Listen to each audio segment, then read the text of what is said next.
Ang mabuting balita ng Panginoon ayon kay San Mateo.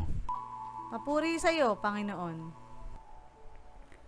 Noong panahong yun, sumakay si Jesus sa bangka, tumawid sa kabilang ibayo at tumuloy sa sariling bayan.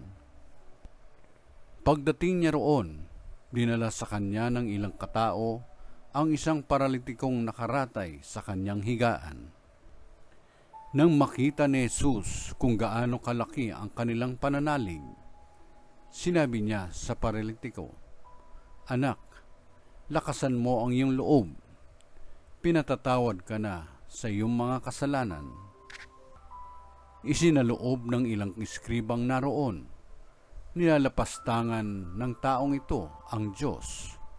Ngunit batid ni Jesus ang kanilang iniisip, kaya't sinabi niya, "Bakit kayo nag-iisip ng ganyan? Alin ba ang mas madali? Ang sabihing, ipinatatawad na ang mga kasalanan mo, o ang sabihing, tumindig ka at lumakad?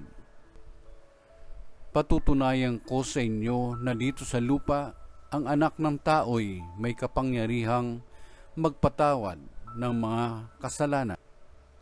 At sinabi niya sa paralitiko, "Tumindig ka, dalhin mo ang iyong higaan at umuwi ka." Tumindig nga ang lalaki at umuwi. Nang makita ito ng mga tao, sila'y natakot at nagpuri sa Diyos na nagbigay ng ganitong kapangyarihan sa mga tao. Ang mabuting balita ng Panginoon. Pinupuri ka namin, Panginoong Jesucristo.